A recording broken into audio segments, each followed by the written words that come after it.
बाळाला 3 महिने पूर्ण झाले।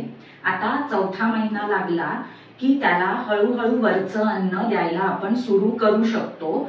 त्यामध्ये बाळाला सुरुवातीला डाळीचं पाणी म्हणजे मूग, मसूर किंवा तूर डाळ रेअरली वापरा, शक्यतो मूग किंवा मसूर डाळ हे उकडवायचं आणि उकडवून त्याच्या वरती जे पाणी येतं ते पाणी गाळून त्याच्यामध्ये चिमूटभर मीठ घालून ते पाणी अगदी 5 ml ने बाळाला द्यायला सुरुवात करायची। आज 5 ml, 4 दिवस 5 mlच द्या, ते त्याला पचताय ना हे पहिले बघा आणि मग 4 दिवसानंतर 10 ml, 15 ml असं करत करत पूर्ण चौथ्या महिन्याच्या अखेरपर्यंत 100 ml डाळीचं पाणी बाळाला पिता आलं पाहिजे। आणि डाळीच्या पाण्याव्यतिरिक्त तुम्ही बाळाला सफरचंदाचा ज्यूस म्हणजे सफरचंद किसून तो कापडातनं गाळून पाणीदार ज्यूस बाळाला द्यावा।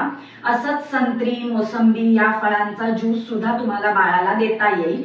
हे ज्यूस देत असताना किंवा डाळीचं पाणी देत असताना अंगावरचं दूध म्हणजे स्तनपान बंद करायचं नाही, ते देत राहायचं आहे।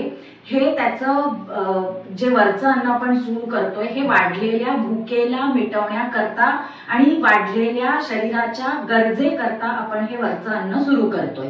आणि प्रत्येक वेळेस त्याला डाळीचं पाणी दिल्यानंतर जेवढं तुम्ही त्याला डाळीचं पाणी देता तेवढंच त्याच्यावरती त्याला 4 चमचे पाणी देणं गरजेचं आहे, साधं पाणी।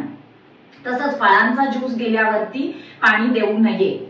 हे झालं चौथ्या महिन्याचं बाळाला देणारं अन्न। आता 5व्या महिन्यात बाळाला काय अन्न द्यावं हे मी तुम्हाला पुढच्या व्हिडिओमध्ये सांगणार आहे।